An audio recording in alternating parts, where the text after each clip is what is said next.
अगर आपने पिछला पार्ट नहीं देखा है तो देख लेना, लिंक डिस्क्रिप्शन में है। अंततः हम मंदिर पहुंचे। वहां का माहौल बहुत ही शांत और पवित्र था। पुरोहित ने हमें मंदिर के अंदर एक विशेष स्थान पर ले जाया जहां अनुष्ठान किया जाना था। उन्होंने हमें बताया कि यह अनुष्ठान बहुत ही कठिन और जोखिम भरा हो सकता है, लेकिन हमें धैर्य बनाए रखना होगा। अनुष्ठान की तैयारी शुरू हुई और पुरोहित ने हमें बताया कि हमें क्या करना है। हमने उनकी बात मानी और अनुष्ठान में शामिल हो गए। जैसे जैसे अनुष्ठान आगे बढ़ता गया, माहौल और भी गंभीर होता गया। हमें महसूस हुआ कि मानो कोई अदृश्य शक्ति हमारे चारों ओर घूम रही हो। पुरोहित ने अपने मंत्रों का जाप तेज कर दिया और हमें पवित्र जल से स्नान करने को कहा। उन्होंने गुड़िया की राख को एक पवित्र बर्तन में रखा और उस पर मंत्र पढ़ना शुरू किया। अचानक एक जोरदार धमाका हुआ और मंदिर के अंदर की मोमबत्तियां बुझ गईं। पुरोहित ने हमें शांत रहने को कहा और अपने मंत्रों का जाप जारी रखा। अचानक हमें एक अदृश्य शक्ति ने घेर लिया और हमने महसूस किया कि मानो कोई हमारी परीक्षा ले रहा हो। पुरोहित ने हमें अपने धैर्य और विश्वास को बनाए रखने के लिए कहा। हमने उनकी बात मानी और प्रार्थना करते रहे।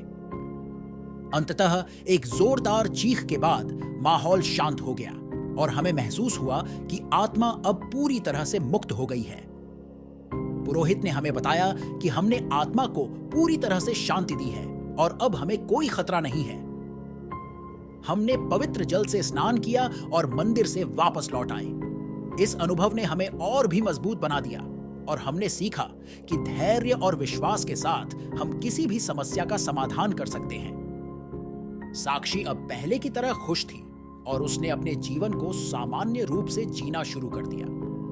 हमने उस अनुभव को एक महत्वपूर्ण सबक के रूप में लिया और अपने जीवन को और भी बेहतर बनाने की कोशिश की।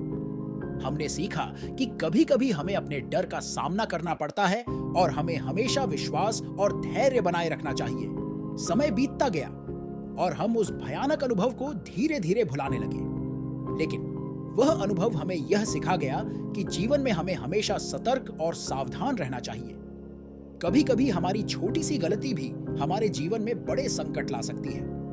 अब हमारे परिवार में सभी सदस्य एक दूसरे के और भी करीब आ गए थे और हमने अपने जीवन को और भी प्यार और स्नेह से जीना शुरू कर दिया। कुछ समय बाद हमें फिर से एक अजीब अनुभव हुआ। एक रात जब सब सो रहे थे, मुझे साक्षी के कमरे से हल्की फुसफुसाहट की आवाजें सुनाई दी। इस बार मैंने अपनी हिम्मत जुटाई और अकेले ही साक्षी के कमरे में गई।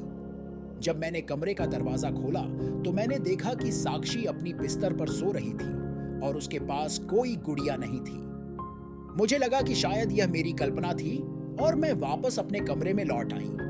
लेकिन अगली सुबह साक्षी ने मुझे एक पुरानी गुड़िया दिखाई जो उसके बिस्तर के नीचे पड़ी थी। यह वही गुड़िया थी जिसे हमने पहले जला दिया था। मैं हैरान रह गई और डर के मारे पुरोहित से संपर्क किया। उन्होंने हमें बताया कि शायद यह आत्मा पूरी तरह से मुक्त नहीं हुई थी और उसे पूरी तरह से शांति देने के लिए हमें और भी गहराई में जाना होगा। इस बार पुरोहित ने हमें एक और प्राचीन मंदिर का पता दिया जहां हमें जाकर एक और विशेष अनुष्ठान करना होगा। हमने तुरंत ही उस मंदिर की यात्रा की योजना बनाई। यह मंदिर हमारे गांव से बहुत दूर एक घने जंगल में स्थित था। वहां जाने के लिए हमें एक लंबी और कठिन यात्रा करनी पड़ी। अंततः हम मंदिर पहुंचे। वहां का माहौल बहुत ही डरावना था और हमें महसूस हुआ कि मानो कोई अदृश्य शक्ति हमारे चारों ओर घूम रही हो। पुरोहित ने हमें मंदिर के अंदर एक विशेष स्थान पर ले जाया जहां अनुष्ठान किया जाना था। उन्होंने हमें बताया कि यह अनुष्ठान बहुत ही कठिन और जोखिम भरा हो सकता है, लेकिन हमें धैर्य बनाए रखना होगा। हम सभी ने मन में दृढ़ निश्चय किया कि इस बार हम आत्मा को पूरी तरह से शांति देकर ही लौटेंगे। पुरोहित ने अनुष्ठान की तैयारी शुरू की और हमें कुछ निर्देश दिए। उन्होंने कहा कि हमें किसी भी हालत में मंदिर के भीतर बने पवित्र घेरे से बाहर नहीं जाना चाहिए, चाहे कुछ भी हो जाए। अनुष्ठान की प्रक्रिया में हमें मंत्र जाप करना होगा और पवित्र जल छिड़कना होगा। जैसे ही अनुष्ठान शुरू हुआ, मंदिर के अंदर का माहौल और भी गंभीर हो गया। हवाएं तेज चलने लगीं और अचानक बिजली कड़कने लगी। पुरोहित ने अपने मंत्र जाप को तेज कर दिया और पवित्र जल को गुड़िया पर छिड़कना शुरू किया। जैसे ही पवित्र जल की बूंदें गुड़िया पर गिरी, गुड़िया ने फिर से चीखना शुरू कर दिया। इस बार उसकी चीखें और भी भयानक थीं, मानो वह बहुत पीड़ा में हो। साक्षी डर के मारे कांपने लगी और मैंने उसे अपने पास कसकर पकड़ लिया। पुरोहित ने हमें अपनी आंखें बंद करने और केवल प्रार्थना पर ध्यान केंद्रित करने को कहा। हमने उनकी बात मानी और अपनी आंखें बंद कर ली। अचानक एक अदृश्य शक्ति ने हमें घेर लिया और हमने महसूस किया कि मानो कोई हमारी परीक्षा ले रहा हो। पुरोहित ने अपने मंत्रों का जाप और भी तेज कर दिया और गुड़िया की राख को एक पवित्र बर्तन में डालकर उस पर मंत्र पढ़ना शुरू किया। जैसे जैसे मंत्र जाप तेज होता गया, गुड़िया की चीखें और जोरदार हो गईं। मंदिर के अंदर की मोमबत्तियां बार बार बुझने लगीं और चारों ओर अंधकार छा गया। हमें महसूस हुआ कि मानो कोई अदृश्य शक्ति हमें डराने की कोशिश कर रही हो। अचानक एक जोरदार धमाका हुआ और मंदिर के अंदर की सभी मोमबत्तियां बुझ गईं। पुरोहित ने हमें शांत रहने को कहा और अपने मंत्रों का जाप जारी रखा। हमें लगा कि मानो कोई अदृश्य शक्ति हमारे चारों ओर घूम रही हो। पुरोहित ने हमें धैर्य और विश्वास बनाए रखने के लिए कहा। हमने उनकी बात मानी और प्रार्थना करते रहे। अंततः एक जोरदार चीख के बाद माहौल शांत हो गया और हमें महसूस हुआ कि आत्मा अब पूरी तरह से मुक्त हो गई है। पुरोहित ने हमें बताया कि हमने आत्मा को पूरी तरह से शांति दी है और अब हमें कोई खतरा नहीं है। हमने पवित्र जल से स्नान किया और मंदिर से वापस लौट आए। इस अनुभव ने हमें और भी मजबूत बना दिया और हमने सीखा कि धैर्य और विश्वास के साथ हम किसी भी समस्या का समाधान कर सकते हैं। साक्षी अब पहले की तरह खुश थी और उसने अपने जीवन को सामान्य रूप से जीना शुरू कर दिया। हमने उस अनुभव को एक महत्वपूर्ण सबक के रूप में लिया और अपने जीवन को और भी बेहतर बनाने की कोशिश की। हमने सीखा कि कभी-कभी हमें अपने डर का सामना करना पड़ता है और हमें हमेशा विश्वास और धैर्य बनाए रखना चाहिए। समय बीतता गया और हम उस भयानक अनुभव को धीरे-धीरे भुलाने लगे, लेकिन वह अनुभव हमें यह सिखा गया कि जीवन में हमें हमेशा सतर्क और सावधान रहना चाहिए। कभी-कभी हमारी छोटी सी गलती भी हमारे जीवन में बड़े संकट ला सकती है। अब हमारे परिवार में सभी सदस्य एक दूसरे के और भी करीब आ गए थे और हमने अपने जीवन को और भी प्यार और स्नेह से जीना शुरू कर दिया। कुछ महीने बीत गए और हमारा जीवन सामान्य हो गया। एक दिन मैंने घर की साफ सफाई करते समय साक्षी के कमरे में एक पुरानी किताब पाई। यह किताब उसी अजीब वेबसाइट का पता थी जिससे हमने गुड़िया मंगाई थी। किताब के पन्नों को पलटते हुए मुझे उसमें कुछ अजीब सी लकीरें और निशान दिखे। मुझे समझ नहीं आ रहा था कि यह सब क्या है। मैंने तुरंत ही साक्षी के पिता को बुलाया और हमने मिलकर किताब को ध्यान से पढ़ना शुरू किया। उसमें कई अजीब और रहस्यमयी बातें लिखी हुई थीं। ऐसा लग रहा था कि यह किताब किसी प्राचीन समय की है और इसमें कुछ गहरे रहस्य छुपे हैं। हमें यह भी पता चला कि इस किताब का संबंध उसी आत्मा से है जिसने हमें परेशान किया था।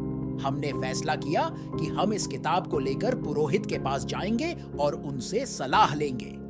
पुरोहित ने किताब को देखते ही पहचान लिया और बताया कि यह किताब एक बहुत पुरानी और शक्तिशाली तांत्रिक विद्या की है। इसमें कई रहस्यमयी और खतरनाक अनुष्ठानों का वर्णन है। पुरोहित ने हमें चेतावनी दी कि इस किताब को पढ़ना और इसके अनुष्ठानों को करना बहुत ही जोखिम भरा हो सकता है। हमने पुरोहित की बात मानी और किताब को सुरक्षित रखने का फैसला किया। पुरोहित ने हमें बताया कि इस किताब को नष्ट करना भी खतरनाक हो सकता है, इसलिए हमें इसे एक सुरक्षित स्थान पर रखना चाहिए। हमने किताब को एक सुरक्षित तिजोरी में रख दिया और उसे किसी को भी न दिखाने का निर्णय लिया। इस घटना के बाद हमारा जीवन फिर से सामान्य हो गया, लेकिन हम हमेशा सतर्क रहते थे और किसी भी अजीब चीज को नजरअंदाज नहीं करते थे। हमने साक्षी को भी सिखाया कि उसे किसी भी अजनबी चीज से दूर रहना चाहिए और अगर उसे कुछ भी अजीब लगे तो तुरंत हमें बताना चाहिए। कुछ समय बाद साक्षी ने हमें बताया कि उसे फिर से वही सपना आ रहा है जिसमें उसकी गुड़िया उससे बातें कर रही थी। यह सुनकर मेरी चिंता फिर से बढ़ गई। मैंने अपने पति से इस बारे में बात की और हमने फैसला किया कि हम एक बार फिर से पुरोहित से संपर्क करेंगे। पुरोहित ने हमारी बात सुनी और इस बार उन्होंने हमें एक महत्वपूर्ण बात बताई। उन्होंने कहा कि शायद यह आत्मा पूरी तरह से मुक्त नहीं हुई थी और उसे पूरी तरह से शांति देने के लिए हमें और भी गहराई में जाना होगा। उन्होंने हमें एक प्राचीन मंदिर का पता दिया जहां हमें जाकर एक विशेष अनुष्ठान करना होगा। हमने तुरंत ही उस मंदिर की यात्रा की योजना बनाई। यह मंदिर हमारे गांव से बहुत दूर एक घने जंगल में स्थित था। वहां जाने के लिए हमें एक लंबी और कठिन यात्रा करनी पड़ी। अंततः हम मंदिर पहुंचे। वहां का माहौल बहुत ही डरावना था और हमें महसूस हुआ कि मानो कोई अदृश्य शक्ति हमारे चारों ओर घूम रही हो। पुरोहित ने हमें मंदिर के अंदर एक विशेष स्थान पर ले जाया जहां अनुष्ठान किया जाना था। उन्होंने हमें बताया कि यह अनुष्ठान बहुत ही कठिन और जोखिम भरा हो सकता है, लेकिन हमें धैर्य बनाए रखना होगा। जैसे ही अनुष्ठान शुरू हुआ, मंदिर के अंदर का माहौल और भी गंभीर हो गया। हवाएं तेज चलने लगीं और अचानक बिजली कड़कने लगी। पुरोहित ने अपने मंत्र जाप को तेज कर दिया और पवित्र जल को गुड़िया पर छिड़कना शुरू किया। जैसे ही पवित्र जल की बूंदें गुड़िया पर गिरीं, गुड़िया ने फिर से चीखना शुरू कर दिया। इस बार उसकी चीखें और भी भयानक थीं, मानो वह बहुत पीड़ा में हो। साक्षी डर के मारे कांपने लगी और मैंने उसे अपने पास कसकर पकड़ लिया। पुरोहित ने हमें अपनी आंखें बंद करने और केवल प्रार्थना पर ध्यान केंद्रित करने को कहा। हमने उनकी बात मानी और अपनी आंखें बंद कर लीं। अचानक एक अदृश्य शक्ति ने हमें घेर लिया और हमने महसूस किया कि मानो कोई हमारी परीक्षा ले रहा हो। पुरोहित ने अपने मंत्रों का जाप और भी तेज कर दिया और गुड़िया की राख को एक पवित्र बर्तन में डालकर उस पर मंत्र पढ़ना शुरू किया। जैसे जैसे मंत्र जाप तेज होता गया, गुड़िया की चीखें और जोरदार हो गईं। मंदिर के अंदर की मोमबत्तियां बार बार बुझने लगीं और चारों ओर अंधकार छा गया। हमें महसूस हुआ कि मानो कोई अदृश्य शक्ति हमें डराने की कोशिश कर रही हो। अचानक एक जोरदार धमाका हुआ और मंदिर के अंदर की सभी मोमबत्तियां बुझ गईं। पुरोहित ने हमें शांत रहने को कहा और अपने मंत्रों का जाप जारी रखा। हमें लगा कि मानो कोई अदृश्य शक्ति हमारे चारों ओर घूम रही हो। पुरोहित ने हमें धैर्य और विश्वास बनाए रखने के लिए कहा। हमने उनकी बात मानी और प्रार्थना करते रहे। अंततः एक जोरदार चीख के बाद माहौल शांत हो गया और हमें महसूस हुआ कि आत्मा अब पूरी तरह से मुक्त हो गई है। पुरोहित ने हमें बताया कि हमने आत्मा को पूरी तरह से शांति दी है और अब हमें कोई खतरा नहीं है। हमने पवित्र जल से स्नान किया और मंदिर से वापस लौट आए।